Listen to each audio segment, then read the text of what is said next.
तो कैसे हैं आप सभी लोग। तो आज हम पढ़ने वाले हैं थर्मोडायनेमिक्स। बहुत इंपॉर्टेंट चैप्टर है, बड़ा इजी चैप्टर है, डेली लाइफ से रिलेट करने वाला चैप्टर है और इजीली कवर अप हो जाता है। चलो तो बिना देर के स्टार्ट करते हैं। कोशिश करेंगे कि जस्ट 1.5 आवर के बीच में ही, मिडिल में ही हम इस चैप्टर को कंप्लीट करें। और ज्यादा कुछ है नहीं इस चैप्टर के अंदर, थोड़ा थियोरेटिकल क्वेश्चंस, थियोरेटिकल पोर्शन है, थोड़े से फॉर्मूलाज हैं। तो इस तरह से है ये चैप्टर और काफी इजी चैप्टर है, तो आप लोगों को इजी पड़ेगा, कोई इतना ज्यादा डिफिकल्ट नहीं पड़ने वाला है। चलिए सबसे पहले फर्स्ट ऑफ ऑल हम यहाँ पर डिस्कस करेंगे व्हाट इज सिस्टम। सिस्टम क्या होता है और सराउंडिंग क्या होता है। तो अगर मैं बात करूँ सिस्टम की और अगर मैं बात करूँ सराउंडिंग की, तो हम यहाँ पर सिस्टम और सराउंडिंग की बात करते हैं अगर, तो पूरे यूनिवर्स को जो डिवाइड किया गया है, ठीक है, वो थर्मोडायनेमिक स्टडी के हिसाब से डिवाइड किया गया है। ठीक है, अगर हम बात करें पूरे यूनिवर्स को कैसे डिवीजन किया गया है, तो दो फॉर्म में पूरे यूनिवर्स को डिवाइड करते हैं, मैटर और एनर्जी। जब हम एनर्जी पे आते हैं तो एनर्जी के अंदर हम थर्मोडायनेमिक स्टडी करते हैं। ठीक है, तो पूरे यूनिवर्स का वो पार्ट जिसके ऊपर भी हम क्या करते हैं, थर्मोडायनेमिक स्टडी करते हैं, उसको हम सिस्टम कहते हैं। ठीक है, कोई भी चीज होगी, जैसे कंसिडर करो कि आपने कोई कंटेनर लिया और उसके अंदर आप पानी को गर्म कर रहे हो और एनालिसिस कर रहे हो कि पानी कब गर्म होगा, कब गर्म नहीं होगा, इसका बॉइलिंग पॉइंट कितना होगा, इसका फ्रीजिंग पॉइंट कितना होगा, इसकी एनर्जी कितनी होगी, ये सब आप अगर वहां पर स्टडी कर रहे हो, तो इसका मतलब क्या हुआ, इसका मतलब ये हुआ कि आप वहां पर वो जो कंटेनर आपका है, वो कंटेनर क्या हो गया है, आपका सिस्टम हो गया है। और बाकी पूरे यूनिवर्स में जितनी भी चीजें बच जाती हैं वो क्या हो जाती हैं, सराउंडिंग हो जाती है। तो ये मतलब तो आई थिंक सभी लोगों को मालूम होगा कि सिस्टम क्या होता है और सराउंडिंग क्या होता है। ठीक है, तो सिस्टम वो होगा, वो पार्ट जिसके ऊपर आप स्टडी करते हैं। ठीक है, और बाकी रिमेनिंग जितनी भी चीजें बचती हैं वो सारी की सारी चीजें किसमें आ जाती हैं, वो सारी की सारी चीजें आ जाती हैं सराउंडिंग्स के अंदर। ठीक है, नेक्स्ट हम यहाँ पर बात करेंगे टाइप्स ऑफ सिस्टम की। तो टाइप्स ऑफ सिस्टम की अगर मैं बात करूं तो यहाँ पर टाइप्स ऑफ सिस्टम हमारे तीन होते हैं, open system, close system and isolated system. ये तीन टाइप के हमारे सिस्टम होते हैं। तो सिस्टम भी तीन तरह के होते हैं, एक होता है ओपन, दूसरा होता है क्लोज और तीसरा होता है आइसोलेटेड। ओपन सिस्टम की अगर हम बात करें, ओपन सिस्टम एक ऐसा सिस्टम होगा जिसमें मैटर का भी एक्सचेंज हो सकता है और जिसमें से एनर्जी या हीट का भी एक्सचेंज हो सकता है। दोनों ही चीजें एक्सचेंज हो सकती है। जैसे फॉर एग्जांपल आपने कोई एक ओपन कंटेनर लिया, पतीला ले लो, और उसके अंदर आप पानी को जस्ट गर्म कर रहे हैं, तो जब आप उसमें पानी को गर्म करेंगे, ठीक है, तो उसमें से आप एनर्जी जो है वो सिस्टम और सराउंडिंग के बीच में एनर्जी का एक्सचेंज तो हो रहा है ना, जब आप उसको गर्म कर रहे हो। तो सिस्टम जो है हमारा वो और सराउंडिंग के बीच में एनर्जी का भी एक्सचेंज होगा, प्लस उसमें से आप मैटर का भी एक्सचेंज कर सकते हो। तो जब मैटर और एनर्जी इन दोनों का एक्सचेंज किया जा सकता है, तो वहां पर सिस्टम कौन सा होता है, वहां पर सिस्टम होता है ओपन सिस्टम। अगर हम बात करते हैं यहाँ पर क्लोज सिस्टम की, तो क्लोज सिस्टम का मतलब क्या होगा, क्लोज सिस्टम का मतलब होगा जिसमें केवल एनर्जी का एक्सचेंज होता है, जिसमें केवल एनर्जी का एक्सचेंज होगा, मैटर का एक्सचेंज नहीं होगा। क्यों नहीं होगा, क्योंकि वो क्लोज सिस्टम है। मान लो आपने कोई कंटेनर लिया है जिसमें ऊपर से कैप लगी हुई है और वो पैक है, तो उसमें से आप किसी भी कंडीशन में मैटर को एक्सचेंज नहीं कर सकते। तो मैटर का एक्सचेंज नहीं होगा बट एनर्जी का एक्सचेंज हो जाएगा। आइसोलेटेड सिस्टम एक ऐसा सिस्टम होता है जिसमें ना ही मैटर का एक्सचेंज होता है बच्चों, और ना ही उसके अंदर एनर्जी का एक्सचेंज होता है। दोनों में से किसी भी चीज का एक्सचेंज नहीं होता। यही रीजन है, जैसे आप लोग अगर वाटर बॉटल अगर आप लेते हैं, तो जैसे थर्मस फ्लास्क वाटर बॉटल जो रहती है, जिसके अंदर बोलते हैं भाई चाय गर्म की गर्म ही रहेगी, ठंडी चीजें तो ठंडी की ठंडी रहेगी। तो क्यों हो रहा है ऐसा, क्योंकि उसको बनाया ऐसा गया है, उसको बनाने का मतलब उसके जो वॉल्स है उसको इस तरीके से बनाया गया है कि ना ही उसमें से हीट एक्सचेंज होगी, एनर्जी एक्सचेंज होगी, ना ही उसमें से मैटर का एक्सचेंज होगा। दोनों में से कुछ भी एक्सचेंज नहीं होगा, इसलिए काफी टाइम तक वो जो भी चीज रहती है वो गर्म रह जाती है या ठंडी रह जाती है। ठीक है, लेकिन अगर हम बात करें कि क्या कोई भी सिस्टम परमानेंटली आइसोलेटेड हो सकता है, तो कोई भी सिस्टम परमानेंटली आइसोलेटेड नहीं हो सकता। कुछ टाइम के लिए वो एज आइसोलेटेड बिहेव करेगा, लेकिन कुछ टाइम के बाद वो आइसोलेटेड नहीं रहेगा। जैसे चाय को अगर गर्म करने की बात करें, तो कुछ घंटों तक तो चाय उसमें क्या रहती है, कुछ घंटों तक उसमें चाय जो रहती है वो गर्म रहती है, लेकिन कुछ टाइम बाद अगर आप देखोगे, है ना, तो चाय वापस से क्या हो जाती है, ठंडी हो जाती है। ठीक है, क्यों, क्योंकि कोई भी सिस्टम जो रहता है वो परमानेंटली आइसोलेटेड नहीं रह सकता। चलिए अगला टॉपिक हम यहाँ पर फटाफट से डिस्कस करेंगे, extensive properties and intensive properties. बड़ी इंपॉर्टेंट प्रॉपर्टीज है एक्सटेंसिव एंड इंटेंसिव। अगर हम यहाँ पर एक्सटेंसिव और इंटेंसिव के बारे में डिस्कस करें, सबसे पहले हम लेते हैं इंटेंसिव प्रॉपर्टी। ठीक है, ये वो प्रॉपर्टीज होती हैं जो किसी भी सब्सटेंस की क्वांटिटी के ऊपर डिपेंड नहीं करती हैं, उनको अपन क्या बोलते हैं, उनको हम अपन कहते हैं intensive properties, like the density हो गया, मोलार वॉल्यूम हो गया, टेम्परेचर हो गया, मेल्टिंग पॉइंट हो गया, बॉइलिंग पॉइंट हो गया, फ्रीजिंग पॉइंट हो गया, ठीक है। एक्सटेंसिव प्रॉपर्टी ऐसी प्रॉपर्टीज रहेंगी जो क्वांटिटी ऑफ सब्सटेंस के ऊपर डिपेंड नहीं करेंगी, लाइक दैट वॉल्यूम हो गया, एंथैल्पी हो गया, फ्री एनर्जी हो गया, और क्या हो गया यहाँ पर हमारा एंट्रोपी हो गया, ठीक है। तो ये यहाँ पर क्या हो जाएगा, एक आपका एक्सटेंसिव प्रॉपर्टी हो जाएगा और एक आपकी हो जाएगी इंटेंसिव प्रॉपर्टी। आपको मेनली यहाँ पर ये ध्यान रखना है कि कौन कौन सी यहाँ पर इंटेंसिव प्रॉपर्टीज रहेंगी और कौन कौन सी यहाँ पर एक्सटेंसिव प्रॉपर्टीज रहती हैं, ये आपको बहुत अच्छे से याद होना चाहिए। लाइक दैट ऊपर जो इंटेंसिव प्रॉपर्टी जितनी भी दी हुई है, यानी कि density, molar volume, temperature, melting point, boiling point, freezing point, ये आपको याद होना चाहिए। दूसरा एक्सटेंसिव प्रॉपर्टीज के अंदर जो भी आता है, volume, enthalpy, free energy and entropy, ये जितनी भी है ये एक्सटेंसिव में आती है, तो ये आपको लर्न रहना चाहिए। चलिए आगे हम बढ़ते हैं, हमारा अगला टॉपिक जिसको हम कह रहे हैं बच्चों state variable and path function. बड़ा ही इंपॉर्टेंट टॉपिक है। देखिए स्टेट वेरिएबल का मतलब क्या होता है, सबसे पहले तो बहुत ध्यान से समझिएगा कि स्टेट वेरिएबल होते क्या हैं, बड़ा इंपॉर्टेंट है, बेसिक से आगे के लिए, तभी आपको आगे का समझ में आएगा। जैसे फॉर एग्जांपल के लिए मैंने यहाँ पर बोला कि किसी भी सिस्टम की दो स्टेट है, एक स्टेट ये है और एक स्टेट बी है, ठीक है। ए को मैं कह रही हूँ इनिशियल स्टेट, है ना, बी को मैं कह रही हूँ फाइनल स्टेट, है ना। तो दो स्टेट है, एक है इनिशियल स्टेट और एक क्या है, फाइनल स्टेट है ना। वो सारी की सारे टर्म्स जो किसके ऊपर डिपेंड करती है, केवल इनिशियल और फाइनल स्टेट के ऊपर डिपेंड करती है ना। पाथ पर डिपेंड नहीं कर रही, इनिशियल और फाइनल स्टेट पर डिपेंड कर रही है, ठीक है। उसको अपन क्या बोलते हैं, उसको अपन कहते हैं स्टेट वेरिएबल। जैसे आपसे किसी ने बोला कि आपको आप जहां पर हो वहां से आपको इस लोकेशन पर पहुंचना है, ठीक है। जैसे आपकी जो भी पर्टिकुलर लोकेशन है, तो आपको किसी ने बोला कि आपको यहाँ से मान लीजिए पलासी, यहाँ पे लोकेशन हम ले लेते हैं कि वहां तक आपको पहुंचना है और इतने टाइम में पहुंचना है, ठीक है। तो आपकी इनिशियल स्टेट क्या थी कि जहां पर आप थे और आपको एक पर्टिकुलर टाइम दिया गया कि आपको उतने टाइम में फाइनल स्टेट पे पहुंचना है, वहां तक पहुंचना है, ठीक है। तो जो भी आपका अराइविंग टाइम है और डिपार्चर टाइम है वो किस बात पे डिपेंड कर रहा है कि इनिशियल एंड फाइनल, कि आप इनिशियली कहाँ थे और जब आप पहुंचे तब आप वहां पर कहाँ पर थे। तो यहाँ पर वो सारी की सारी प्रॉपर्टीज जो आपकी केवल इनिशियल और फाइनल स्टेट के ऊपर डिपेंड करती है वो कहलाते हैं state variable. Like that temperature हो गया, प्रेशर हो गया, वॉल्यूम हो गया, एनर्जी हो गई, एंट्रोपी हो गई, फ्री एनर्जी हो गई, केमिकल कंपोजिशन हो गया, ये जितने भी हैं ये सब इनिशियल और फाइनल पे डिपेंड करते हैं। लाइक दैट टेम्परेचर आपने देखा होगा T1 से T2, हम कभी भी बात नहीं करते हैं कि T1 से T2 जो गया तो उसने कौन सा रास्ता पकड़ा जिससे वो T1 से T2 पे पहुंचा। हम सिर्फ इतना बात करेंगे कि इनिशियली टेम्परेचर कितना था, T1 था, और जब वो फाइनली पहुंचा तो वो कितना हो गया, T2 हो गया। तो हम यहाँ पर किसी भी सिस्टम की किसकी बात कर रहे हैं, केवल उसकी इनिशियल स्टेट की बात कर रहे हैं और उसकी फाइनल स्टेट की बात कर रहे हैं, ठीक है। तो केवल इनिशियल पे डिपेंड करता है और फाइनल पे जब डिपेंड करता है तो उसको हम क्या बोलेंगे, स्टेट वेरिएबल बोलेंगे। पाथ फंक्शन का बच्चों मतलब क्या होगा, पाथ फंक्शन का मतलब ये होगा कि वो पाथ के ऊपर डिपेंड कर रहा है कि भाई आप एक जगह से जब दूसरी जगह जा रहे हो तो आप कौन सा रूट, आप कौन सा पाथ यूज कर रहे हो जिससे आप जा रहे हो, इसको हम बोलेंगे पाथ फंक्शन, है ना। तो वो प्रॉपर्टी जो किसके ऊपर डिपेंड कर रही है, पाथ के ऊपर डिपेंड कर रही है, डिपेंड ऑन पाथ, उसको हम बोलेंगे पाथ फंक्शन, ठीक है। इसके अंदर दो चीजें आ जाती हैं, एक वर्क आ जाता है और दूसरा आ जाता है हीट। यहाँ पे आपसे पूछा जा रहा है कि भाई एक जगह से आपको दूसरी जगह पे जाना है, कंसिडर करो, तो आपने कौन सा रास्ता चुना, आपने इजी आसान रास्ता चुना है, शॉर्टकट चुन रहे हो, लॉन्ग कट चुन रहे हो, लेकिन वो रास्ते की बात हो रही थी। जब पाथ की बात होती है, पाथ के ऊपर डिपेंडेंसी आ जाती है तो उसको क्या बोला जाता है, पाथ फंक्शन बोला जाता है। इसमें हम दो टर्म्स को लेंगे, एक हो जाएगा वर्क और दूसरा हो जाएगा हीट, ठीक है। आई होप ये दोनों आपको अच्छे से समझ में आ गए होंगे।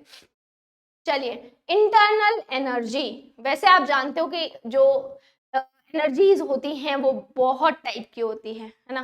Transitional energy, rotational energy, vibrational energy, ठीक है, इलेक्ट्रिकल एनर्जी, है ना, बहुत टाइप की एनर्जी होती है। तो जब आप जितने भी टाइप्स होते हैं हमारे एनर्जी के, जितने भी टाइप्स होते हैं उन सभी एनर्जी को मिलाकर, किसी भी सिस्टम की जितनी भी एनर्जी है उन सभी एनर्जीज को मिला के आप सम कर देते हो तो आपको यहाँ पर किसका मतलब मालूम पड़ जाता है, आपको यहाँ पर इंटरनल एनर्जी के बारे में मालूम पड़ जाता है। So what is internal energy, कि जब आप क्या करोगे, जितने भी टाइप की आपकी एनर्जी रहेगी, ये देखिए ये सारे टाइप की एनर्जी हमने दे ली है, जितने भी टाइप की आपकी एनर्जी रहती है आपने सभी को क्या कर दिया है, सभी को आपने प्लस कर दिया है। जब आप सभी टाइप की एनर्जीज को प्लस कर देते हैं तो यहाँ पर उसको हम क्या बोलेंगे, उसको हम कहते हैं बेटा इंटरनल एनर्जी, है ना। सबसे अच्छी बात मैं बोलूँ तो इंटरनल एनर्जी जो होता है वो एक स्टेट फंक्शन होता है। हमने स्टेट फंक्शन ऑलरेडी देखो पढ़ा हुआ है। तो इंटरनल एनर्जी क्या होता है, इंटरनल एनर्जी एक तरह का स्टेट फंक्शन है जो किसी भी सिस्टम की इनिशियल और फाइनल स्टेट के ऊपर क्या कर रहा है, डिपेंड कर रहा है, ठीक है। उसको हम बोलते हैं स्टेट फंक्शन। अब यहाँ पे कुछ कंडीशन है। अगर प्रोडक्ट एंड रिएक्टेंट के केस में हम देखें, देखिए कोई भी रिएक्शन होती है उसमें रिएक्टेंट्स होते हैं, वो मिलके क्या बनाते हैं, प्रोडक्ट बनाते हैं। यहाँ पे हम वही देख रहे हैं।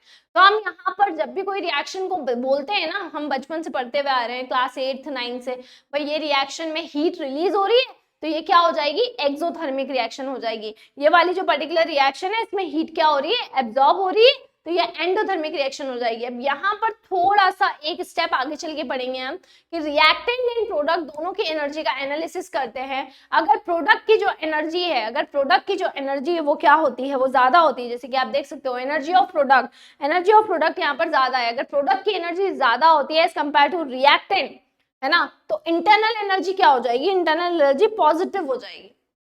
प्रोडक्ट की एनर्जी क्या है, ज्यादा है as compare to the reactant से प्रोडक्ट की एनर्जी ज्यादा है तो इंटरनल एनर्जी क्या हो गई, पॉजिटिव हो गई। तो यहाँ पर आपकी जो प्रोसेस रहेगी, यहाँ पर आपकी जो रिएक्शन रहेगी वो हो जाएगी एंडोथर्मिक रिएक्शन, विच मीन्स कि यहाँ पर जो एनर्जी है वो क्या हो रही है, एनर्जी यहाँ पर एब्जॉर्ब हो रही है। अगर यहाँ पर हम बात करते हैं कि जो प्रोडक्ट की एनर्जी है वो रिएक्टेंट की एनर्जी से क्या हो जाती है, कम हो जाती है, तो उस केस में चेंज इन इंटरनल एनर्जी की वैल्यू कितनी हो जाती है, नेगेटिव हो जाती है। और उस केस में जो भी आपकी प्रोसेस रहेगी वो क्या कहलाएगी, एक्सोथर्मिक रिएक्शन, ठीक है। यहाँ पर अगर मैं बात करूं तो यहाँ पर जो इंटरनल एनर्जी को निकालने का फॉर्मूला होता है, ठीक है, वो होता है del E is equals to में C into delta T capital M और W, है ना। तो TWM आप जानते हो टेम्परेचर, वर्क, ठीक है। बट C जो है यहाँ पर, C यहाँ पर एक नया वर्ड आया है, C को हम क्या बोलते हैं, मोलार हीट कैपेसिटी बोलते हैं। और इस मोलार हीट कैपेसिटी के बारे में हम आगे डिस्कस करेंगे, ठीक है। तो ये हो गया चेंज इन इंटरनल एनर्जी का फॉर्मूला कि जब भी आपको किसी भी सिस्टम के अंदर क्या निकालना है, इंटरनल एनर्जी में चेंज पता करना है, तो उसके लिए आपको ये वाली वैल्यू लगानी पड़ेगी, डेल इज इक्वल टू में C into delta T M upon में W। चलिए आगे बढ़ते हैं। आई होप इंटरनल एनर्जी सभी को समझ में आ गया होगा। ये बेस चल रहा है बच्चों इस चैप्टर का, ये बेस आपको करना बहुत जरूरी है, क्योंकि अगर ये बेस आपको नहीं आया तो आगे की बहुत सारी चीजें आपको क्लियर नहीं हो पाएंगी, ठीक है। चलिए आगे बढ़ते हैं। अब किसी भी एनर्जी का जो ट्रांसफर होता है बच्चों, तो उसके मोड्स कौन कौन से होते हैं ना, एनर्जी के ट्रांसफर के मोड्स कौन कौन से, तो ये 4 मोड्स होते हैं। तो बड़ा इजी है, थोड़ा सा याद रख लेना आप लोग, बेसिक से ये हीट हो गया, वर्क हो गया, इलेक्ट्रिकल एनर्जी हो गई और रेडिएशंस हो गई। यही मोड होते हैं ना। जब कोई एनर्जी ट्रांसफर होती है तो हीट एक मोड कहलाती है, वर्क एक मोड कहला रहा है, इलेक्ट्रिकल एनर्जी एक मोड कहला रही है और एक रेडिएशन। ये 4 क्या होते हैं, किसी भी जब हम एनर्जी को ट्रांसफर करते हैं तो उसके क्या हो जाते हैं, उसके मोड्स हो जाते हैं। चलिए सबसे इंपॉर्टेंट टॉपिक अब हम यहाँ पर पढ़ने जा रहे हैं वो है साइन कन्वेंशन। अगर आपको साइन कन्वेंशन आ गए ना बेटा, अगर आपको साइन कन्वेंशन आ गए तो आपको आगे के जितने भी लॉज हैं और जितने भी क्वेश्चंस हैं वो आपके लिए बड़े इजी हो जाएंगे, बहुत इजी हो जाएंगे, ठीक है। अब यहाँ पे साइन कन्वेंशन को बहुत इजीली समझना। सबसे पहले मैं यहाँ पर वर्क वाला फंक्शन यहाँ पर लूंगी। देखिए कोई भी सिस्टम जब वर्क करता है तो वो सिस्टम जब वर्क करेगा तो वो सिस्टम 2 तरीके से वर्क करता है बेटा। वो कैसे वर्क करता है, या तो वो ऑन द सिस्टम करेगा या फिर वो बाय द सिस्टम करेगा। अंग्रेजी के वर्ड्स को समझो, थोड़ा सा समझना पड़ेगा यहाँ पर आपको इंग्लिश के वर्ड्स को। On the system, bye the system. अगर हिंदी में मैं बोलूं तो on the system which means कि सिस्टम के ऊपर वर्क हो रहा है। बाय द सिस्टम इसका मतलब क्या हो जाएगा कि सिस्टम के थ्रू वर्क हो रहा है।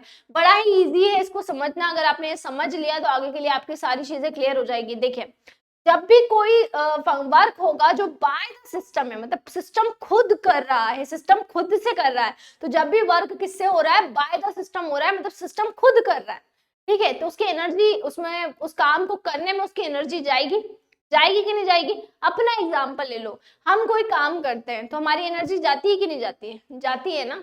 हम जो खाना खाते हैं उससे हमें एनर्जी मिलती है, लेकिन जब हम उसी से कुछ काम कर रहे हैं, खुद कर रहे हैं, सेल्फ कर रहे हैं, ठीक है, तो क्या होगा, हमारी एनर्जी उसके अंदर जाएगी। ठीक है, मान लो आप एग्जाम के लिए मान लीजिए नोट्स बना रहे हो, बुक आपने ली है और बुक में से देख देख के नोट्स बना रहे हो, तो खुद बना रहे हो है ना, तो माइंड लगेगा ना, एनर्जी जाएगी ना, थकोगे ना, तो क्योंकि खुद कर रहे हो वो काम, है ना। तो ये क्या हो रहा है, work done by the system हो रहा है। तो उस केस में क्या होगा, आपकी एनर्जी क्या होगी, आपकी एनर्जी वहां पर क्या हो रही है, आपकी एनर्जी वहां पर कम हो रही है, हो रही है कि नहीं हो रही है। तो जब भी कोई सिस्टम खुद काम करता है, यानी कि बाय द सिस्टम काम होता है, तो जो हीट रिलीज होती है, जो एनर्जी होती है, वो भी नेगेटिव होगी, प्लस जो वर्क डन हो रहा है वो भी नेगेटिव होगा। तो एक चीज ध्यान रखना है, क्या ध्यान रखना है कि जब खुद से काम हो रहा है, सिस्टम खुद काम कर रहा है, तो उसकी एनर्जी भी कम होगी,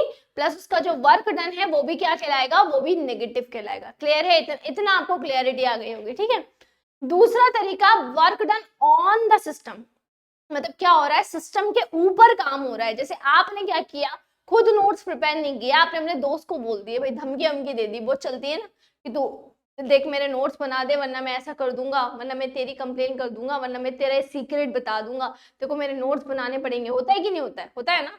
तो बस वो क्या हो रहा है, अब वो जो भी आपका फ्रेंड रहेगा वो आपके लिए काम कर रहा है ना, बट आप काम कर रहे हो क्या, नहीं। तो अब क्या हो रहा है, work done on the system हो रहा है, मतलब मेरे ऊपर वर्क हो रहा है, मेरे नोट्स बनाए जा रहे हैं, लेकिन बना कौन रहा है, बना तो दोस्त रहा है ना। ठीक है, तो उस केस में क्या हो रहा है, अब आपकी एनर्जी जा रही है क्या, अब आपकी एनर्जी नहीं जा रही है, तो आपका काम कैसा हो रहा है, आपका काम पॉजिटिव हो रहा है, क्योंकि आपकी एनर्जी भी नहीं जा रही है, आपका काम भी हो रहा है, सो मतलब वो पॉजिटिव वर्क में आएगा। ठीक है, तो बस ये एक काम याद रख लो, by the system and on the system. तो बाय द सिस्टम में वर्क भी नेगेटिव होगा, एनर्जी में चेंज और हीट भी जो रहेगी वो भी नेगेटिव होगी। और अगर हीट नेगेटिव होती है, मतलब कि क्या हुआ, अगर हीट नेगेटिव हो गई, मतलब कि हीट क्या हो रही है, रिलीज हो रही है, हीट बाहर निकल रही। तो नेगेटिव जब भी आएगा मतलब हीट बाहर निकलेगी, मतलब रिएक्शन क्या हो गई, रिएक्शन हो गई एक्सोथर्मिक। ठीक है, बाय द सिस्टम जब होगा, बाय द सिस्टम क्या हो रहा है यहाँ पर, बाय द सिस्टम अगर वहां पर होगा तो ये आप लोगों को समझ में आ गया होगा। तो बाय द सिस्टम और ऑन द सिस्टम का जो कॉन्सेप्ट है वो आप ध्यान रखो कि जब हम काम करेंगे तो हमारी एनर्जी क्या होगी, कम होगी। ठीक है, डाउन होगी। ठीक है, और जब क्या होगा, जब क्या होगा, जब कोई सिस्टम खुद काम करेगा तो एनर्जी और वर्क क्या चल जाएंगे, नेगेटिव। लेकिन जब क्या होगा, ऑन द सिस्टम वर्क होगा तो वर्क डन क्या हो जाएगा, पॉजिटिव। तो heat absorbed bye the system, अगर हीट एब्जॉर्ब जो हो रही है वो बाय द सिस्टम हो रही है, एब्जॉर्ब हो रही है, अगर हीट क्या हो रही है, एब्जॉर्ब हो रही है, तो उस केस में पॉजिटिव रहेगी। और अगर रिलीज हो रही है तो उस केस में क्या हो जाती है, नेगेटिव हो जाती है। क्लियर है, इतना आप लोगों को समझ में आ गया होगा, आई थिंक साइन कन्वेंशन समझ में आ गए होंगे। चलिए आगे बढ़ते हैं, अब प्रोसेसेस की बात कर लेते हैं। प्रोसेस यहाँ पे जो होती है वो दो टाइप की होती है। ठीक है, क्या होती है, प्रोसेस यहाँ पर दो टाइप की होती है, एक हो जाती है रिवर्सिबल, दूसरी हो जाती है इरिवर्सिबल। दोनों का मतलब समझा रही हूँ, what is reversible and what is irreversible. अगर मैं रिवर्सिबल की बात करूँ तो रिवर्सिबल क्या होता है, जो रिवर्स हो जाए, है ना, जो रिवर्स हो जाएगा उसको हम क्या बोलेंगे, जो रिवर्स हो जाएगा उसको हम रिवर्सिबल कहते हैं। ठीक है, जैसे बहुत इजी सा है कि रिएक्टेंट से प्रोडक्ट बना, प्रोडक्ट से वापस क्या बना सकते हैं, रिएक्टेंट अगर बना सकते हैं तो वो रिवर्स हो गया। कोई भी प्रोसेस जो रिवर्स हो रही है उसको हम क्या बोलते हैं, रिवर्सिबल। बेस्ट एग्जांपल बताती हूँ, आप भाई ऊपर से किसी ऊंचाई से कूद रहे हो, ठीक है, लेकिन आपने पैराशूट पहना हुआ है ना, पहना हुआ है ना, तो क्या हो सकता है, क्या पॉसिबिलिटीज है कि अगर आप ऊपर से कूद रहे हो, है ना, तो आप निपटोगे नहीं, आप बच जाओगे। ठीक है, आप जहां से आपने स्टार्ट किया था वहीं पे आप वापस से पहुंच सकते हो, तो उस केस में वो प्रोसेस क्या हो गई, रिवर्सिबल। लेकिन अगर बिना पैराशूट के खाई में कूद गए तो उस केस में क्या होगा, वहां पे रिवर्सिबिलिटी के चांसेस खत्म, एक बार गए तो गए। ठीक है, तो रिवर्सिबल प्रोसेस जो भी होती है उसमें एक बात आप लोगों को ध्यान रखनी है कि कोई भी प्रोसेस रिवर्स कब होगी, कोई भी प्रोसेस रिवर्स कब होगी, जब उसका जो ड्राइविंग फोर्स रहता है वो अपोजिंग फोर्स से क्या हो जाता है, ज्यादा हो जाता है। जब ड्राइविंग फोर्स अपोजिंग फोर्स से ज्यादा होगा तो वो प्रोसेस क्या हो जाएगी, वो प्रोसेस रिवर्स हो जाती है ना। इरिवर्सिबल प्रोसेस क्या होती है, स्लो स्लो होती है, धीरे धीरे होती है और कंटिन्यूअस होती है, बट रिपीट नहीं होती है ना, कभी भी रिपीट नहीं होगी। तो ये डिफरेंस है रिवर्सिबल प्रोसेस और इरिवर्सिबल प्रोसेस के अंदर। चलिए अब हम हमारे मेन टॉपिक की तरफ आते हैं। ठीक है, हमारे थर्मोडायनेमिक प्रोसेस कितने टाइप के होते हैं। Isothermal process, adiabatic process, isobaric process, isochoric process and cyclic process. सबसे पहले बात करेंगे आइसोथर्मल प्रोसेस की। आइसोथर्मल प्रोसेस के अंदर हमेशा टेम्परेचर क्या रहेगा, टेम्परेचर कांस्टेंट रहेगा। टेम्परेचर कांस्टेंट रहेगा। आपको ध्यान होगा तो हमने ये कल स्टेट्स ऑफ मैटर जब पढ़ा था तो स्टेट्स ऑफ मैटर के अंदर अपन ने ग्राफ पढ़े थे, याद करो याद करो याद करो याद करो। आइसोथर्मल प्रोसेस के अंदर अपन ने पीवी ग्राफ कल अपन ने पढ़े थे, तो वही पीवी ग्राफ का कॉन्सेप्ट यहाँ पर भी है कि टेम्परेचर जब भी कांस्टेंट रहता है तो रिलेशन किसके बीच में होगा, रिलेशन होगा प्रेशर और वॉल्यूम के बीच में, और उस केस में जो ग्राफ बनता है वो पीवी ग्राफ होता है ना, आइसोथर्मिक ग्राफ जिसको हम कह रहे थे। ठीक है, दूसरा हमने पढ़ा था आइसोबैरिक प्रोसेस के अंदर क्या कांस्टेंट है। देखो आइसोबैरिक प्रोसेस के अंदर क्या कांस्टेंट हो गया है, प्रेशर कांस्टेंट हो गया है। तो जब प्रेशर कांस्टेंट रहेगा तो रिलेशन किसमें रहता है, रिलेशन होता है वॉल्यूम के अंदर एंड टेम्परेचर के अंदर। किसमें रिलेशन होता है, वॉल्यूम और टेम्परेचर के अंदर रिलेशन होता है। दो चीजों के अंदर रिलेशन आ जाता है। जब प्रेशर क्या रहता है, प्रेशर जब कांस्टेंट रहता है तो वॉल्यूम और टेम्परेचर के बीच में रिलेशन आता है। तो ये ग्राफ भी हमने कल डिस्कस किया था। हाँ, ये ग्राफ भी हमने कल डिस्कस किया था। आइसोबार ग्राफ डिस्कस किए थे ना हमने कल स्टेट्स ऑफ मैटर के अंदर। ठीक है, उसके बाद आइसोकोर, याद करो गैलियोसिक्स लॉ कल पढ़ा था, उसमें भी ग्राफ्स डिस्कस किए थे। इसके अंदर क्या कांस्टेंट हो जाता है, आइसोकोरिक प्रोसेस जब भी होगी तो उसके अंदर वॉल्यूम कांस्टेंट हो जाएगा। तो रिलेशन किस किस के बीच में रहेगा, प्रेशर एंड टेम्परेचर के बीच में। आइसोथर्मल में टेम्परेचर कांस्टेंट, ठीक है, बॉयल्स लॉ पढ़ा था। आइसोबैरिक प्रोसेस के अंदर प्रेशर कांस्टेंट, चार्ल्स लॉ पढ़ा था, ग्राफ डिस्कस करे थे। आइसोकोरिक प्रोसेस के अंदर वॉल्यूम कांस्टेंट, यहाँ पे भी गैलियोसिक्स लॉ ग्राफ्स पढ़े थे। ठीक है, तो ये ग्राफ्स वहां से कर लेना, सेम ही रहेंगे। ठीक है, चलिए एडियाबैटिक प्रोसेस। एडियाबैटिक प्रोसेस के अंदर क्या होता है, जो हीट का एक्सचेंज है वो जीरो हो जाता है। मतलब कि सिस्टम और सराउंडिंग दोनों के ही बीच में नो एक्सचेंज ऑफ हीट। ना सिस्टम सराउंडिंग से हीट का एक्सचेंज कर रहा है, ना सराउंडिंग सिस्टम से हीट का एक्सचेंज कर रहा है। तो यहाँ पर जो भी हीट में एक्सचेंज हो रहा है वो कितना हो जाएगा, वो यहाँ पे जीरो हो जाएगा, है ना। उसके बाद जब हम बात करते हैं किसकी, हम बात करते हैं साइक्लिक प्रोसेस की। ठीक है, किसकी बात कर रहे हैं हम यहाँ पे बात कर रहे हैं साइक्लिक प्रोसेस की। तो साइक्लिक प्रोसेस क्या होती है, जिसके अंदर जो चेंज इन एनर्जी है वो जीरो होती है। मतलब एनर्जी में चेंज नहीं होता, एनर्जी यहाँ पे कांस्टेंट हो जाती है। तो उस केस में अगर आप एक पॉइंट से कोई भी प्रोसेस स्टार्ट करते हो और वापस उसी पॉइंट पे अगर पहुंच रहे हो तो वो प्रोसेस आपकी क्या हो जाती है, साइक्लिक प्रोसेस हो जाती है। तो यहाँ पर आपकी 5 टाइप की थर्मोडायनेमिक प्रोसेस होती है, आइसोथर्मल, एडियाबैटिक, आइसोबैरिक, आइसोकोरिक और साइक्लिक। ठीक है, जो जो कांस्टेंट रहता है वो याद रखना है। ग्राफ्स की स्टडीज जो है वो आपको स्टेट्स ऑफ मैटर से करना है। ठीक है, चलिए अब हम आते हैं हमारे फर्स्ट लॉ ऑफ थर्मोडायनेमिक्स के ऊपर, है ना। फर्स्ट लॉ ऑफ थर्मोडायनेमिक्स क्या कहता है, फर्स्ट लॉ ऑफ थर्मोडायनेमिक्स क्या कहता है, फर्स्ट लॉ ऑफ थर्मोडायनेमिक्स कहता है energy can neither be created nor be destroyed during any physical और chemical change, it can only converted into one form to another form. ठीक है ना, one form to another form. कि energy को ना ही हम क्रिएट कर सकते हैं ना ही हम डिस्ट्रॉय कर सकते हैं। एनर्जी को ना ही हम क्रिएट कर सकते हैं ना ही हम डिस्ट्रॉय कर सकते हैं। उसको केवल एक फॉर्म से दूसरे फॉर्म के अंदर क्या किया जा सकता है, कन्वर्ट किया जा सकता है। ना ही क्रिएट होगी ना डिस्ट्रॉय होगी, केवल क्या होता है, कन्वर्जन होता है।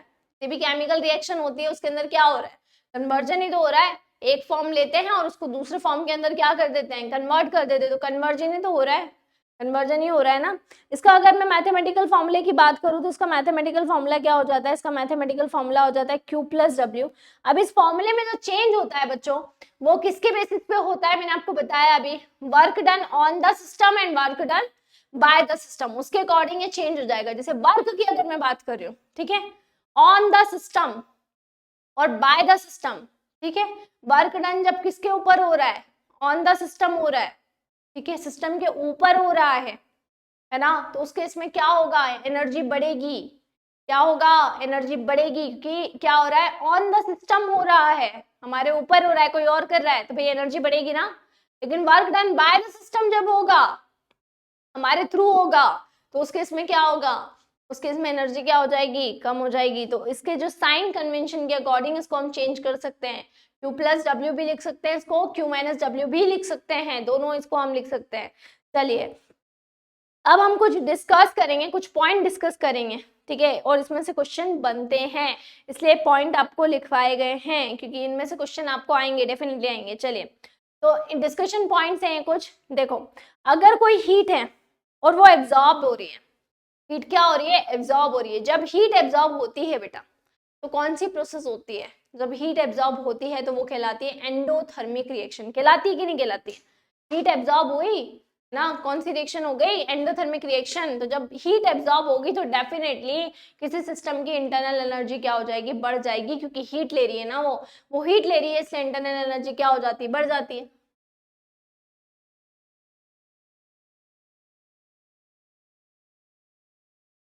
तो जब भी हीट एब्जॉर्ब हो रही है तो इंटरनल एनर्जी क्या हो जाती है, इंटरनल एनर्जी बढ़ जाती है, ठीक है। वहीं अगर हम बात करें कि जब हीट क्या होती है, हीट यहाँ पे रिलीज हो रही है, सेकेंड कंडीशन, हीट क्या हो रही है, हीट रिलीज हो रही है, तो उस केस में इंटरनल एनर्जी क्या हो जाएगी, इंटरनल एनर्जी कम हो जाएगी। तो हीट अगर एब्जॉर्ब हुई तो इंटरनल एनर्जी ज्यादा, हीट अगर रिलीज हुई तो इंटरनल एनर्जी हो गई कम, है ना। मतलब यहाँ पर इस कंडीशन में वर्क डन जो भी रहेगा, वर्क जो भी हो रहा है वो क्या हो जाएगा, वो जीरो हो जाएगा। क्या हो जाएगा, वर्क डन जीरो। और जो इंटरनल एनर्जी की वैल्यू रहेगी, अगर W is equals to zero है तो इंटरनल एनर्जी की वैल्यू किसके बराबर हो जाती है, हीट के बराबर हो जाती है ना, किसके बराबर हो जाएगी, हीट के बराबर हो जाएगी। क्लियर है, इतना क्लियर है। सेकेंड डिस्कशन पॉइंट है ना, अगर जब भी वर्क डन हो, ये तो मैं बता चुकी हूँ पहले आपको कि ऑन द सिस्टम अगर होगा तो एनर्जी की वैल्यू बढ़ेगी। अगर वर्क डन कैसे हो रहा है, ऑन द सिस्टम हो रहा है तो एनर्जी क्या हो रही है, एनर्जी बढ़ रही है। लेकिन अगर work done by the system होगा तो उस केस में एनर्जी क्या हो जाएगी, कम हो जाएगी। और ये याद रखना है कि अगर Q की वैल्यू जीरो है, मतलब हीट कांस्टेंट की वैल्यू जीरो है, तो इंटरनल एनर्जी जो रहेगी वो वर्क के बराबर हो जाएगी, W के बराबर हो जाती है। तीसरा पॉइंट, ठीक है, अगर हीट एब्जॉर्ब जो भी हो रही है वो बाय द सिस्टम हो रही है, हीट एब्जॉर्ब कैसे हो रही है, बाय द सिस्टम हो रही है, तो वो हमेशा किसके बराबर हो जाएगी, वो हमेशा वर्क डन के बराबर हो जाती है। ये एक ध्यान रखना है। चौथा, हम साइक्लिक प्रोसेस ले रहे हैं, तो साइक्लिक प्रोसेस के अंदर अगर हम बात करें तो अगर डेली की वैल्यू कितनी होती है, change in internal energy zero, so जो हीट कंटेंट है वो बराबर हो जाता है -W, ठीक है। इस केस में जो वर्क डन रहेगा वो किसके बराबर हो जाता है, जितनी भी हीट एब्जॉर्ब हो रही है उसके बराबर हो जाता है। तो ये आप लोगों को कुछ मेन डिस्कशन पॉइंट्स हैं जो आप लोगों को याद रखना है।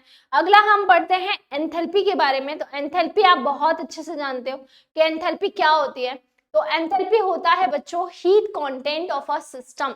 किसी भी सिस्टम के अंदर जो हीट कंटेंट होता है ना, हीट का जो कंटेंट है, मतलब हीट में कितना चेंज हो रहा है, एनर्जी में कितना चेंज हो रहा है, उसको हम क्या बोलते हैं, उसको हम बेसिकली कहते हैं एंथैल्पी, है ना। एंथैल्पी यानी कि अगर हम बात करें कि हीट का अगर मैं फॉर्मूला निकालूं कि हीट क्या होगा, तो हीट का फॉर्मूला क्या होगा बेटा, जो भी एनर्जी है उसको हम ई से डिनोट करते हैं। तो यहाँ पर जो ई है वो एनर्जी की तरह काम कर रहा है, पी हो गया प्रेशर और वी हो गया वॉल्यूम। तो किसी भी सिस्टम का प्रेशर वॉल्यूम ले लो, दोनों का मल्टीप्लाई, ठीक है, प्लस हम यहाँ पर क्या ले लें, प्लस हम यहाँ पर एनर्जी ले लें, और दोनों का अगर हम एडिशन कर दें तो हमें क्या पता चल जाएगी, हीट। लेकिन हमको क्या निकालना है, हमको एंथैल्पी निकालना है। तो हम एंथैल्पी को कैसे निकालेंगे, बहुत सिंपली तरीके से हम एंथैल्पी को निकालेंगे। Del H is equals to में डेल ई, मान लो मैं प्रेशर में चेंज नहीं कर रही हूँ तो प्रेशर को मैंने बाहर रख दिया है, तो पी डेल वी, ये हो जाएगा हमारा एंथैल्पी का फॉर्मूला।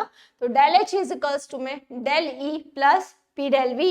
अगर आप वन नंबर ऑफ मोल्स के लिए लेते हो, वन नंबर ऑफ मोल्स के लिए लेते हो, तो यहाँ पर आप according to the ideal gas equation PV को रिप्लेस करके यहाँ पर आप आरटी भी लगा सकते हो। तो यहाँ पर आरटी भी आ सकता है।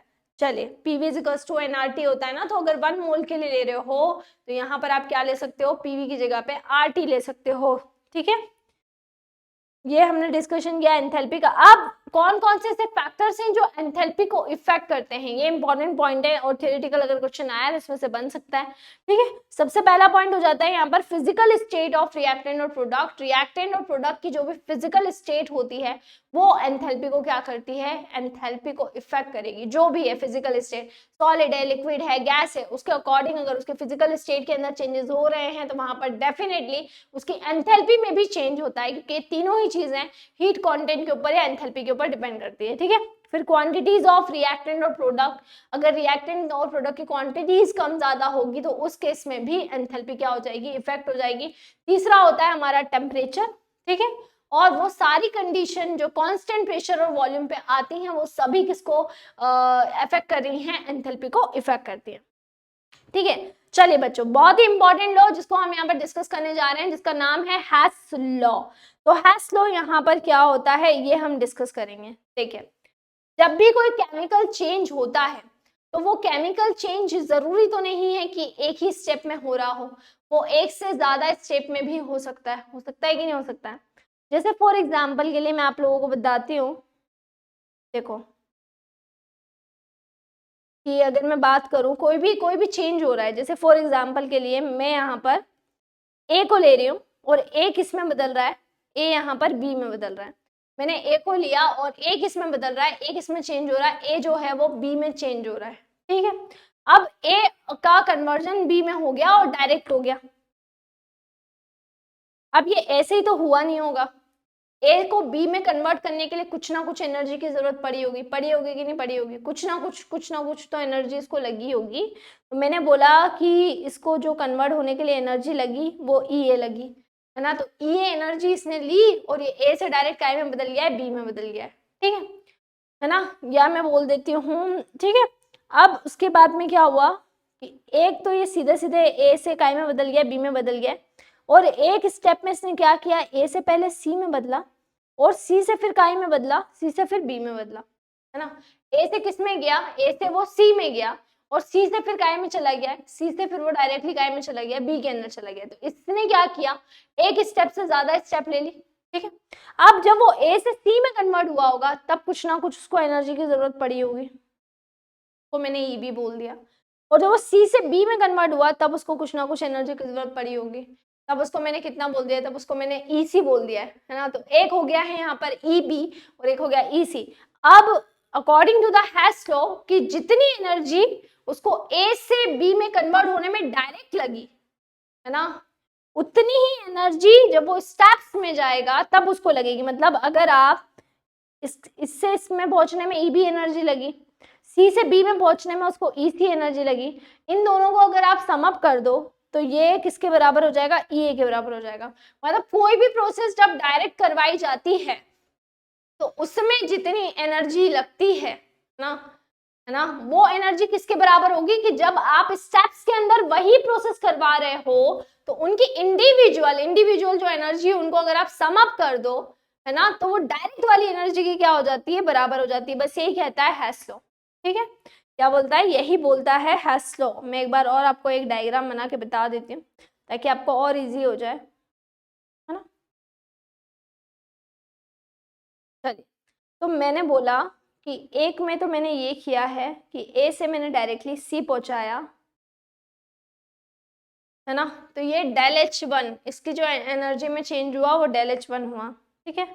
एक प्रोसेस में ए से क्या बना, पहले बी बना, इसमें जो एनर्जी लगी वो डेल एच टू, और बी से फिर वो सी बना है तो इसमें जो एनर्जी लगी है वो डेल एच थ्री, है ना। तो यहाँ पर डेल एच वन जो रहेगा वो किसके बराबर रहेगा, del H two plus del H three के बराबर होगा। मतलब ए से बी में जाने में और बी से सी में जाने में जितनी भी उसको एनर्जी में चेंज होगा वो डायरेक्ट जाने वाली जो एनर्जी में चेंज है उसके बराबर हो जाएगा। तो स्टेटमेंट सिंपल है, chemical change can be made to take place in 2 or more ways involving 1 or more steps, the net amount of heat change in the complete, ठीक है। अब हेस लॉ की बहुत सारी इंपॉर्टेंस है कि कहाँ पर हेस लॉ का यूज किया जाता है। सबसे पहले तो हीट का कैलकुलेशन करने में, कोई भी रिएक्शन है उसमें अगर अपन हीट का अमाउंट निकाल रहे हैं, हीट का कैलकुलेशन कर रहे हैं, तो उसके अंदर हम किसका यूज कर सकते हैं, हेस लॉ का यूज कर सकते हैं। जो स्लो प्रोसेस होती है उस स्लो प्रोसेस के अंदर हीट में जो चेंज हो रहा है उसको डिटरमाइन करने के अंदर हम हेस लॉ का यूज करेंगे। जितनी भी स्लो प्रोसेस होती है, जैसे जो भी स्लो प्रोसेस धीरे धीरे होने वाली जो भी प्रोसेस होती है उसमें अपन हेस लॉ का ही यूज करते हैं। फिर एंथैल्पीज ऑफ फॉर्मेशन को कैलकुलेट करने के अंदर हम यहाँ पर हेस लॉ का यूज करते हैं। चौथे नंबर पे बॉन्ड एनर्जी निकालने में हम यहाँ पर हेस लॉ का क्या करते हैं, यूज करते हैं, ठीक है। अब आते हैं एक बहुत ही इंपॉर्टेंट टॉपिक पर जिसका नाम है हीट कैपेसिटी, है ना। तो हीट कैपेसिटी क्या होता है, हीट कैपेसिटी का मतलब क्या होता है, ठीक है। सिस्टम ले लो, कोई भी सिस्टम ले लो, जस्ट कोई भी सिस्टम है जिसके ऊपर आप स्टडी कर रहे हो, और उस सिस्टम का जो टेम्परेचर है वो आप कितना बढ़ा रहे हो। मान लो आप 1 डिग्री सेल्सियस आपको उस सिस्टम का जो टेम्परेचर है वो बढ़ाना है ना। कोई भी आपने सिस्टम ले लिया और उस सिस्टम का टेम्परेचर आपको कितना बढ़ाना है, उस सिस्टम का टेम्परेचर आपको 1 डिग्री सेल्सियस बढ़ाना है,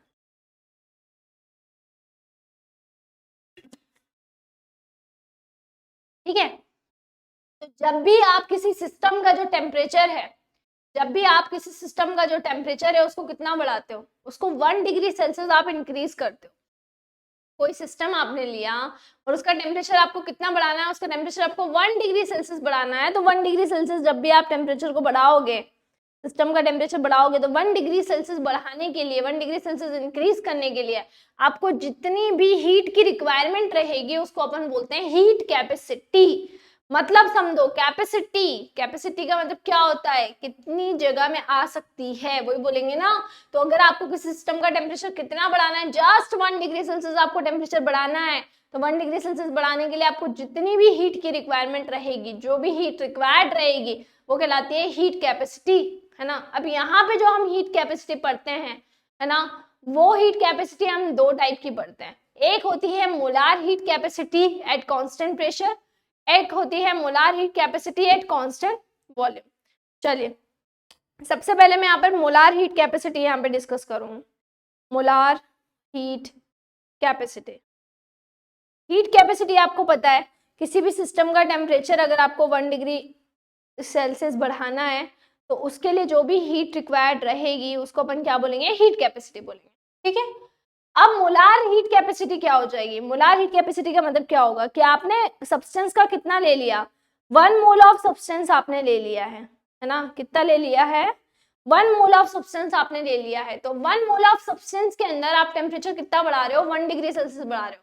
तो आपने किसी भी सिस्टम का कितना लिया, आपने किसी भी सिस्टम का 1 मोल ऑफ सब्सटेंस लिया, उसका टेम्परेचर आपको कितना बढ़ाना है, उसका टेम्परेचर आपको 1 डिग्री सेल्सियस बढ़ाना है।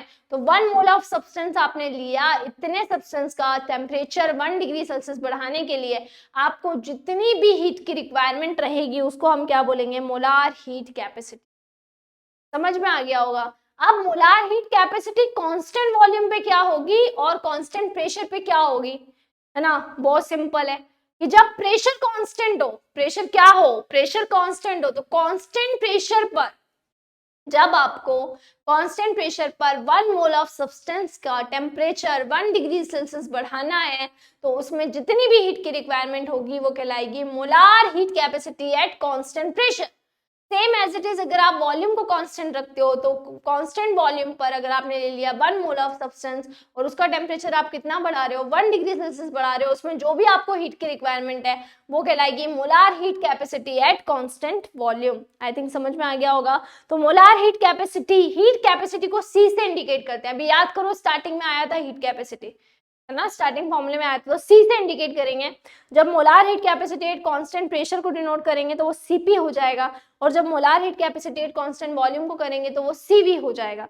अगर मैं हीट कैपेसिटी का फॉर्मूला बोलूं तो हीट कैपेसिटी का फॉर्मूला ये होता है, हम पहले भी ये फॉर्मूला लिख चुके हैं। तो क्यू हो जाती है यहाँ पर हीट कंटेंट, एम यहाँ पर हो जाता है जो भी मोल से मोलारिटी है, और 2 टेम्परेचर है यहाँ पर T2 minus T1, final temperature है T2 और इनिशियल टेम्परेचर है T1। सीपी और सीवी में रिलेशन क्या होता है, इसके ऊपर क्वेश्चन बनते हैं। तो सीपी और सीवी में जो रिलेशन होता है वो ये होता है CP minus CV equals to में आर, ठीक है। चलिए, तो आई थिंक ये आप लोगों को समझ में आ गया होगा। अब यहाँ पर 2 टाइप की प्रोसेस होती है बेटा, एक होती है स्पॉन्टेनियस प्रोसेस और दूसरी होती है नॉन स्पॉन्टेनियस प्रोसेस। बहुत इंपॉर्टेंट है, ठीक है, बहुत इजी सा टॉपिक है। स्पॉन्टेनियस का मतलब क्या होता है, अगर थर्मोडायनेमिक्स की भाषा में स्पॉन्टेनियस का मतलब बताऊं तो स्पॉन्टेनियस का मतलब होता है नेचुरल, है ना। कोई भी सिस्टम है जिसके पास में खुद से टेंडेंसी है, नेचुरल टेंडेंसी है होने की, जो खुद से हो रहा है, जिसको के ऊपर कोई भी एक्सटर्नल प्रेशर लगाने की जरूरत नहीं पड़ रही है, जो खुद से हो रहा है ना। या ये भी बोल सकते हो कि ऐसी प्रोसेस जिसपे आप थोड़ा सा इनिशियली प्रेशर लगाते हो और उसके बाद वो खुद से होती है, या तो वो स्टार्टिंग से ही खुद से हो रही होगी, या आप क्या करेंगे उसके ऊपर थोड़ा सा प्रेशर अप्लाई करेंगे ताकि वो थोड़ा सा आगे बढ़े, और थोड़ा सा प्रेशर एक्सर्ट करने के बाद बाकी वो खुद से हो रही है। जैसे फॉर एग्जांपल के लिए मैं बता रही हूँ, बॉल को पुश करा जाता है, तो बॉल को कैसे पुश करते हैं, हम थोड़ा प्रेशर लगाते हैं, उसके बाद वो बॉल खुद पे खुद आगे बढ़ती जाती है, ठीक है। तो वो सारी प्रोसेसेस जिसके पास में नेचुरल टेंडेंसी होती है खुद से होने की, वो सारी प्रोसेस क्या हो जाती है, स्पॉन्टेनियस प्रोसेस हो जाती है। नॉन स्पॉन्टेनियस क्या होगी, जिनके पास में ये टेंडेंसी नहीं होगी कि वो सेल्फ ऑकर हो जाए, सेल्फली हो जाए, खुद से हो जाए। नॉन स्पॉन्टेनियस को स्टार्टिंग से लेके एंड तक हमें ही करवाना पड़ेगा, हमें ही उसको प्रेशर देना पड़ेगा, तो सारी प्रोसेसेस क्या कहलाएगी, नॉन स्पॉन्टेनियस प्रोसेस कहलाएगी। डिफरेंस समझ में आ गया होगा।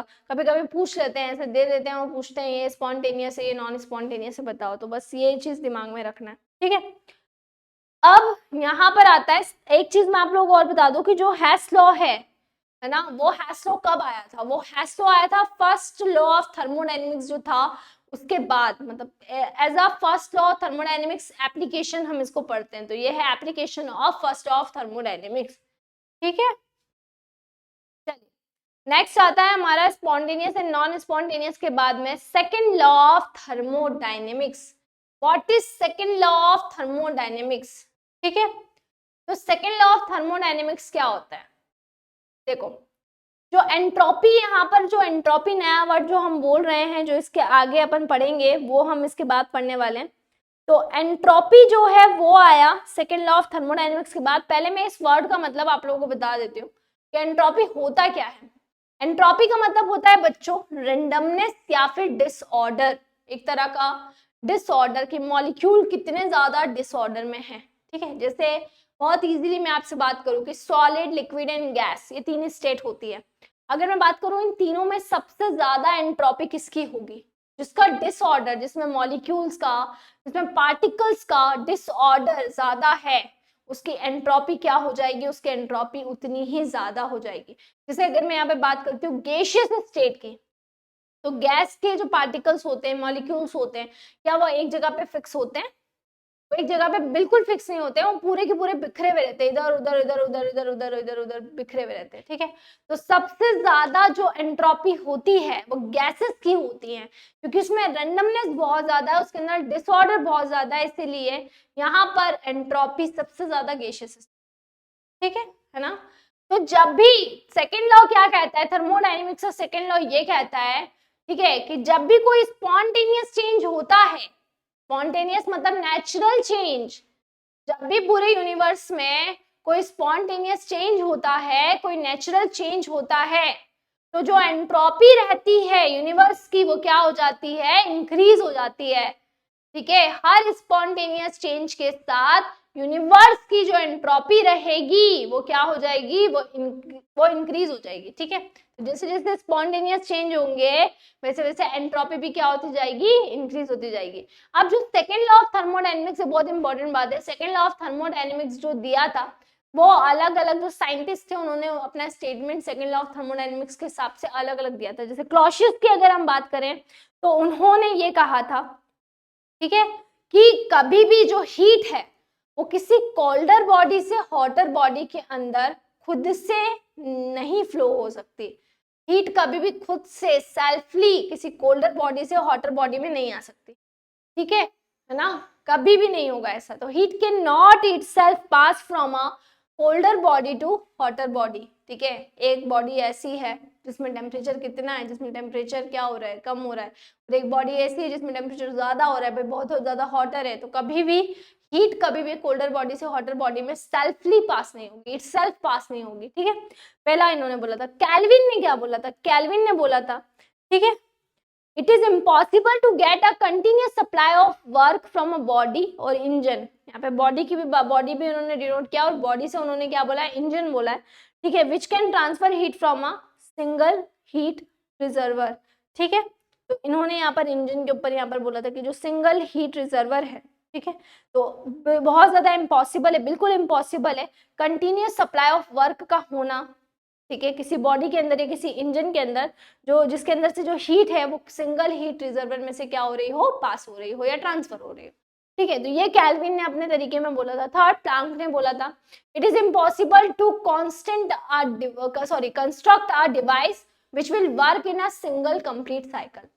बिल्कुल इम्पॉसिबल है ऐसा कोई डिवाइस तैयार करना, ठीक है, जो एक सिंगल कंप्लीट साइकिल के अंदर क्या करे, वर्क करे और हीट को वर्क के अंदर क्या करे, कन्वर्ट करे। ठीक है, मतलब ये बिल्कुल पॉसिबिलिटी है कि जब भी हम ऐसा कोई डिवाइस तैयार करेंगे जो सिंगल कंप्लीट साइकिल में वर्क कर रहा है, हीट को वर्क में कन्वर्ट कर रहा है, ठीक है, तो डेफिनेटली सराउंडिंग्स में चेंज आएगा ही आएगा। बिना सराउंडिंग में चेंज लाए बिना हम ऐसा कोई डिवाइस तैयार नहीं कर सकते जो सिंगल कंप्लीट साइकिल के अंदर क्या कर सके, वर्क कर सके और हीट को वर्क में कन्वर्ट कर सके। ठीक है, तो ये प्लैंक ने बोला, तो याद रखना है ना, स्टेटमेंट याद रखना। फिर नेक्स्ट स्टेटमेंट आया, ये सेकंड लॉ ऑफ थर्मोडायनेमिक्स का, जितनी भी नेचुरल या स्पॉन्टेनियस प्रोसेस होती है वो केवल एक डायरेक्शन में होती है, ओनली इन वन डायरेक्शन। ये पूरा निचोड़ है, मतलब जो आपका सेकंड लॉ ऑफ थर्मोडायनेमिक्स में उसमें ओवरऑल क्या बोला गया, सारे साइंटिस्ट ने क्या बोला है उसके बारे में बताया गया कि जितनी भी नेचुरल प्रोसेस होती है, जितनी भी स्पॉन्टेनियस प्रोसेस होती है, वो हमेशा एक ही डायरेक्शन में होगी। ठीक है, अगर रिवर्सिबल प्रोसेस की बात करेंगे, ठीक है, तो एंट्रोपी हमेशा क्या हो जाती है, कांस्टेंट हो जाती है अगर रिवर्सिबल प्रोसेस की बात करें। तो ये सारे स्टेटमेंट्स जो हैं वो सेकंड लॉ ऑफ थर्मोडायनेमिक्स के हैं, इसको थोड़ा सा याद रख लेना, बन सकता है अगर थ्योरेटिकल क्वेश्चन आया तो। ठीक है, एंट्रोपी में आपको बता ही चुकी होंगे, एंट्रोपी क्या होता है, measure of degree of disorder. Molecules का डिसऑर्डर क्या है उसको हम बोलते हैं यहाँ पर एंट्रोपी। एंट्रोपी को डेल एस से इंडिकेट किया जाएगा। ठीक है, डेल एस रेंडमनेस, डिसऑर्डर में क्या चेंज है, क्यों यहाँ पर हीट हो जाएगी, टी यहाँ पर टेम्परेचर हो जाएगा, क्यों यहाँ पर रिवर्सिबल प्रोसेस लिखी हुई है, जो रिवर्सिबल प्रोसेस हो रही है उसकी हीट को हम क्यों बोल रहे हैं, टी यहाँ पर क्या हो रहा है, टी यहाँ पर टेम्परेचर हो रहा है। चलिए आगे बढ़ते हैं, गिब्स फ्री एनर्जी के बारे में डिस्कशन करेंगे कि गिब्स फ्री एनर्जी हमारी क्या होती है। तो हम यहाँ पर गिब्स फ्री एनर्जी के बारे में डिस्कस करेंगे। ठीक है, तो देखो वो एनर्जी जब कोई सिस्टम वर्क करता है और वो एनर्जी जो किसी यूजफुल वर्क के अंदर क्या हो रही हो, कन्वर्ट हो रही हो, वो एनर्जी जो कोई यूजफुल वर्क करवाने में काम आ रही हो, ऐसी एनर्जी को हम बोलते हैं गिब्स फ्री एनर्जी। ठीक है, क्या बोलते हैं, गिव्स फ्री एनर्जी। तो maximum amount of energy which can be convert into useful work, ऐसी एनर्जी जो काय में किसी भी यूजफुल वर्क को करवाने में क्या हो रही हो, कन्वर्ट हो रही है, उसको अपन बोलते हैं गिव्स फ्री एनर्जी। और यहाँ पर इसको अब मैं बात करूँ तो जी से इंडिकेट करते हैं, एच हीट है मालूम है आप लोगों को, माइनस टी टेम्परेचर और एस हो जाएगी एंट्रोपी। अगर मैं गिब्स फ्री एनर्जी चेंज निकालूं तो डेल जी यहाँ पर मैं ले लूंगी, एंथैल्पी में चेंज आप अच्छे से जानते हो तो हम डेल एच बोलेंगे, टेम्परेचर यहाँ पर चेंज नहीं होगा, कांस्टेंट रहेगा, और यहाँ पर मैं एंट्रोपी में चेंज करूंगी तो ये हो जाएगा डेल एस। तो del G is equals to में del H minus T del S, ये change in Gibbs free energy का फॉर्मूला होता है। ठीक है, चलिए आगे हम बात करते हैं, ये बहुत इंपॉर्टेंट टर्म है कि डेल जी की वैल्यू के ऊपर डिपेंड करता है कि प्रोसेस किस तरीके से होगी, स्पॉन्टेनियस होगी नहीं होगी, इक्विलिब्रियम आएगा, ये पूरा के पूरा डिपेंड किसके ऊपर कर रहा है, डेल जी की वैल्यू के ऊपर डिपेंड कर रहा है। तो अगर डेल जी की वैल्यू कैसी होगी, अगर डेल जी की वैल्यू नेगेटिव होती है, डेल जी कैसा होगा, डेल जी अगर नेगेटिव होता है तो चेंज आपका कैसा होगा, चेंज आपका स्पॉन्टेनियस होगा। मतलब अगर डेल जी की वैल्यू नेगेटिव हो गई तो यहाँ पर सीधे सीधे आपकी जो प्रोसेस है वो स्पॉन्टेनियस कहलाएगी, नेचुरल प्रोसेस हो रही है, सेल्फ हो रही है, सेल्फ अकर हो रही है प्रोसेस, अगर डेल जी नेगेटिव है तो। डेल जी की वैल्यू यानी change in Gibbs free energy अगर जीरो है तो मतलब प्रोसेस कहाँ पर है, इक्विलिब्रियम में है, यहाँ पर इक्विलिब्रियम की कंडीशन आ जाती है। और अगर डेल जी की वैल्यू पॉजिटिव है तो प्रोसेस होगी ही नहीं, डजंट ऑकर।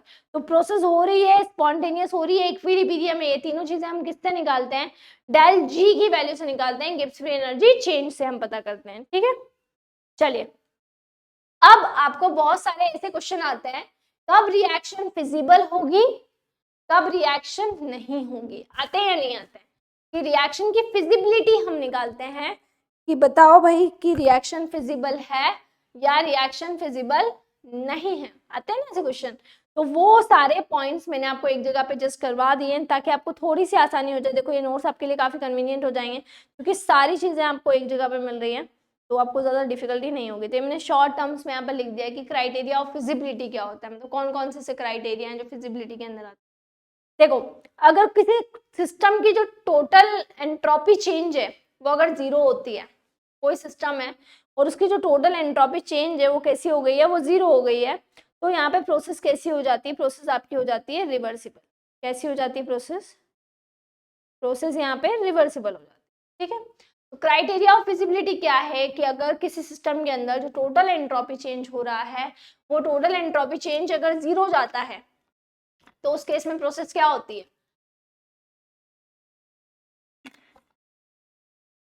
रिवर्सिबल होगी, है ना। सेकेंड कंडीशन यहाँ पर आ जाएगी कि अगर आपका जो एंट्रोपी में चेंज है उसकी वैल्यू 0 से बड़ी होगी, कैसी हो रही है, 0 से बड़ी हो रही है, तो उस केस में प्रोसेस क्या हो जाएगी, उस केस में प्रोसेस हो जाती है इरिवर्सिबल। कैसी हो जाएगी, इरिवर्सिबल हो जाएगी। लेकिन यहाँ पे एक चीज मैंने यहाँ पे मेंशन नहीं की है, तो वो आप मेंशन कर लो कि ये जो EV लिखा हुआ है ना, EV का मतलब क्या होगा, E मतलब एनर्जी और V हो जाएगा वॉल्यूम। ये दोनों ही कांस्टेंट है। जो ब्रैकेट में चीज लिखी हुई है मतलब वो कैसे चल रही है, कांस्टेंट। तो जब एनर्जी भी कांस्टेंट है, जब वॉल्यूम भी कांस्टेंट है, जब दोनों चीजें कांस्टेंट है, तो उस केस में जब एंट्रोपी में चेंज होगा अगर उसकी वैल्यू 0 से बड़ी होती है तो प्रोसेस क्या हो जाएगी, इरिवर्सिबल। जब एनर्जी कांस्टेंट है, जब वॉल्यूम कांस्टेंट है और उस केस में एंट्रोपी में जो भी चेंज हो रहा है वो अगर 0 के बराबर है तो प्रोसेस क्या हो जाती है, रिवर्सिबल हो जाती है। ठीक है, ये पहली चीज। दूसरा, इंटरनल एनर्जी से निकाल लेते हैं कि जो अगर एंट्रोपी और वॉल्यूम अगर कांस्टेंट हो जाए, क्या कांस्टेंट हो रहा है, एंट्रोपी कांस्टेंट हो रही है और वॉल्यूम कांस्टेंट हो रहा है, देख सकते हो। तो चेंज इन इंटरनल एनर्जी अगर क्या हो गई, 0 से क्या हो गई, 0 से छोटी हो गई। चेंज इन इंटरनल एनर्जी क्या हो गई, 0 से क्या हो गई है, छोटी हो गई है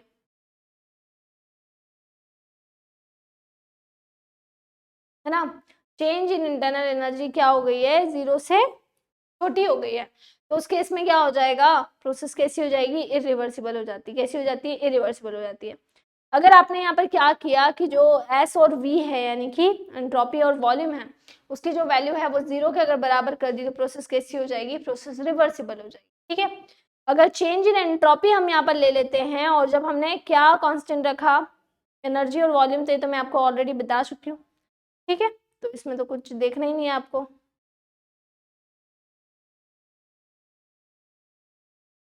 ठीक है, आगे हम बात करते हैं कि अगर चेंज इन एंथैल्पी और एंट्रोपी और प्रेशर दोनों ही क्या है, कांस्टेंट है, और change in enthalpy less than to 0 है तो प्रोसेस रिवर्सिबल हो जाएगी। अगर चेंज इन एंथैल्पी और एंट्रोपी और प्रेशर दोनों ही कांस्टेंट है और वो 0 के बराबर है तो रिवर्सिबल हो जाएगी। फिर गिब्स फ्री एनर्जी का याद रखना कि जब प्रेशर एंड टेम्परेचर दोनों क्या होगा, कांस्टेंट, और गिब्स फ्री एनर्जी की जो वैल्यू है वो अगर 0 से क्या होती है, वो अगर 0 से छोटी होती है तो उस केस में प्रोसेस क्या हो जाएगी, प्रोसेस हो जाएगी इरिवर्सिबल। और अगर यहाँ पर प्रेशर और टेम्परेचर हम यहाँ पर ले लेते हैं और वो अगर 0 के बराबर है प्रोसेस क्या हो जाएगी, प्रोसेस हो जाएगी इरिवर्सिबल। ठीक है, तो आई थिंक ये आप लोगों को समझ में आ गया होगा। तो अब हम पढ़ने जा रहे हैं जीरोथ लॉ ऑफ थर्मोडायनेमिक्स। ठीक है, आप लोगों ने फर्स्ट लॉ सुना है, सेकंड लॉ सुना है, थर्ड लॉ सुना है, जीरोथ लॉ भी सुना होगा, जीरोथ लॉ भी होता है। ठीक है, देखो बहुत ही सिंपल है, जस्ट इसका स्टेटमेंट थोड़ा बहुत पढ़ लेना, वैसे आने के चांसेस तो नहीं, लेकिन फिर भी सोचा कि आपका कुछ छूटना नहीं चाहिए इसलिए जस्ट पढ़ा रही हूँ। ठीक है, अगर दो बॉडीज है मान लो, ठीक है, और दोनों बॉडीज के अंदर, दो बॉडीज अलग अलग हैं बट दोनों का जो टेम्परेचर है, ठीक है, वो क्या है, इक्वल है। किसके इक्वल है, थर्ड बॉडी के इक्वल है ना। तो टोटल कितनी बॉडीज हुई, 3 बॉडी हो गई, फर्स्ट, सेकेंड एंड थर्ड। ठीक है, दो बॉडीज ली, उनका जो टेम्परेचर है वो सेपरेटली क्या हो गया, इक्वल हो गया। किसके इक्वल हो गया है, थर्ड बॉडी के इक्वल हो गया है।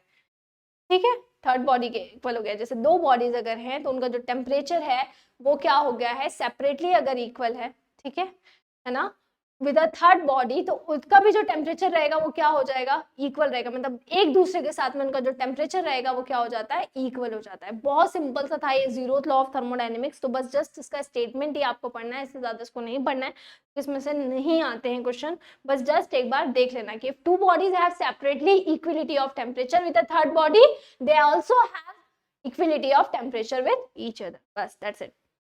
चलिए अब आते हैं हम हमारे मेन लॉ पर, जिसका नाम है थर्ड लॉ ऑफ थर्मोडायनेमिक्स। तो थर्ड लॉ ऑफ थर्मोडायनेमिक्स क्या होता है, एब्सोल्यूट जीरो टेम्परेचर। बताया था मैंने आपको, ग्राफ से बताया था। ठीक है, एब्सोल्यूट जीरो टेम्परेचर यहाँ पर क्या होता है। ठीक है, तो एब्सोल्यूट जीरो टेम्परेचर जनरली हम क्या मानते हैं, जो जीरो एक्सिस पे आके -273 जो होता है उसको हम बोलते हैं एब्सोल्यूट जीरो टेम्परेचर। ग्राफ के थ्रू भी बताया था। ठीक है, तो एब्सोल्यूट जीरो टेम्परेचर अगर है, इतना अगर टेम्परेचर है, तो जो भी क्रिस्टलाइन सब्सटेंस होता है, क्रिस्टलाइन मतलब कि क्या, अमोर्फस एंड क्रिस्टलाइन ये तो जानते ही होंगे ना, अमोर्फस क्या होता है एंड क्रिस्टलाइन क्या होता है, ये आप लोगों को मालूम ही होगा। तो अमोर्फस एंड क्रिस्टलाइन आपने सुना है वर्ड कि what is the basic difference between amorphous and crystalline. यहाँ पे मैं बोल रही हूँ परफेक्टली क्रिस्टलाइन सब्सटेंस की वो पूरा के पूरा क्या होना चाहिए, क्रिस्टलाइन होना चाहिए, परफेक्टली क्रिस्टलाइन होना चाहिए, ठीक है। तो उसकी जो एंट्रोपी रहती है ना, उसकी एंट्रोपी कितनी मानी जाती है, 0 मानी जाती है। कितनी मानी जाएगी, 0। यहाँ पे सीधे सीधे एंट्रोपी वर्ड आया है, ठीक है। तो एट एब्सोल्यूट 0 टेम्परेचर, जब बिल्कुल एब्सोल्यूट 0 टेम्परेचर रहेगा, ठीक है, तो जो एंट्रोपी रहेगी किसी भी परफेक्टली क्रिस्टलाइन सब्सटेंस की, उसको कितना मानते हैं, उसको हम 0 मानते हैं, ठीक है। अब यहाँ पर अगर मैं मान लूं कि जो मेरी S0 की वैल्यू है, एस और नीचे क्या इंडिकेट हो रहा है, 0, मतलब किसका, इस पे जो टेम्परेचर है वो कितना मान लिया मैंने, 0 केल्विन मान लिया, केल्विन में मान रही हूँ और 0 केल्विन मान रही हूँ, ठीक है। तो यहाँ पर जो चेंज इन एंट्रोपी रहेगा, ठीक है, चेंज इन एंट्रोपी रहेगा, S0 क्या है, जब उसका जो टेम्परेचर है वो कितना है, 0 केल्विन है, उसको मैं नीचे काय से डिनोट कर रही हूँ, 0 से इंडिकेट कर रही हूँ। तो डेल एस यानी कि चेंज इन एंट्रोपी जो हम निकालेंगे, है ना, तो क्या होगा, एब्सोल्यूट 0, यहाँ पर अगर हम बात करें एब्सोल्यूट 0 हो जाएगा हमारा S0, और उसमें से जो हमारा एंट्रोपी है वो है S, दोनों को क्या कर देंगे, माइनस कर देंगे, यानी कि एब्सोल्यूट 0 में से जो S है यानी कि एंट्रोपी है उसको माइनस कर देंगे, तो हमें क्या पता चल जाएगा, चेंज इन एंट्रोपी पता चल जाएगा। तो यहाँ पर चेंज इन एंट्रोपी का फॉर्मूला क्या हो गया है, del S is equal to में S0 माइनस का S, ठीक है। एक और तरीके से अगर हम इसको इंटीग्रेशन के बेसिस पे अगर यहाँ पर लिखें तो सीपी हम ऑलरेडी बढ़ चुके हैं। सीपी क्या होता है, molar heat capacity at constant pressure, उसको हम क्या बोलते हैं, उसको हम सीपी बोलते हैं, है ना। और यहाँ पर आ गया आपका टेम्परेचर, ठीक है। तो इसका हम यहाँ पर इंटीग्रेशन करेंगे और यहाँ पर हम लिमिट लगा देते हैं, कितनी लिमिट हम लगा रहे हैं, यहाँ पर 0 से T तक की हम यहाँ पर लिमिट लगा रहे हैं ना, 0 से टी है, कोई भी टेम्परेचर हो सकता है, उसके अपन लिमिट लगा रहे हैं, किसके रिस्पेक्ट में इंटीग्रेशन कर रहे हैं, टी के रिस्पेक्ट में इंटीग्रेशन कर रहे हैं, इसलिए यहाँ पर मैंने डी टी, ठीक है। तो इसको आप इस तरीके से भी लिख सकते हो, और अगर इंटीग्रेशन में और ज्यादा इंटीग्रेटिंग इक्वेशन में आप लेके जाओ तो ये फॉर्मूला होता है, ठीक है। अब अगर मैंने बोला कि S0 की वैल्यू, मैं ऊपर ही आपको बता चुकी हूँ कि S0 की वैल्यू कितनी है, S0 की वैल्यू है 0, तो यहाँ पर हम S की जगह, S0 की जगह पे क्या रख देंगे, 0 रख देंगे। तो मैं बोल सकती हूँ कि यहाँ पे केवल क्या बचेगा, यहाँ पे केवल S बचेगा। तो उस केस में क्या हो जाएगा, उस केस में लिमिट वही अपनी की वही की वही, और यही फॉर्मूला किसके इक्वल हो जाएगा, एंट्रोपी के इक्वल हो जाएगा, S के इक्वल हो जाएगा। इसीलिए स्टेटमेंट क्या बोला गया है कि जब एब्सोल्यूट 0 टेम्परेचर रहेगा तो किसी भी परफेक्टली क्रिस्टलाइन सब्सटेंस की जो एंट्रोपी रहेगी उसको कितना माना जाता है, उसको 0 माना, ठीक है। तो आई थिंक आप लोगों को क्लियर हो गया होगा, अभी इसमें डाउट नहीं होगा। ये थर्ड लॉ ऑफ थर्मोडायनेमिक्स था, ये भी आप लोगों को समझ में आ गया होगा। और जितने भी मैंने यहाँ पर आपको टॉपिक्स क्लियर करवाए हैं आपको अच्छे से हो गए होंगे होपफुली। बट कोई भी फिर भी अगर इसमें डाउट आप लोगों को रहता है तो डेफिनेटली आप मुझसे पूछ सकते हो कमेंट सेक्शन के अंदर। कोशिश करी है आप लोगों को जो जो मेन टॉपिक्स हैं वो करवाने की, और जो मेन पॉइंट्स यहाँ पर पूछे जाते हैं वो करवाने की। फॉर्मूलाज वगैरह जो हैं वो अच्छे से याद रखना। क्राइटेरियाज जो है मैंने आप लोगों को पढ़ाया ना फिजिबिलिटी के, इसमें से क्वेश्चन बनते हैं, ठीक है। जो कंडीशंस इसके अंदर आती हैं उनमें से बहुत क्वेश्चन बनते हैं, और इन कंडीशंस के ऊपर ही आप जो न्यूमेरिकल्स रहेंगे वो सॉल्व कर पाओगे। तो इसको अच्छे से करना, और फिर भी कोई डाउट अगर कोई प्रॉब्लम अगर आती है तो मुझसे पूछ ही लेना आप लोग, मैं हूँ आप लोगों को बताने, ठीक है। तो फिर मिलते हैं बच्चों, बाय बाय। कल हम पढ़ेंगे हमारा अगला चैप्टर जिसका नाम है इक्विलिब्रियम।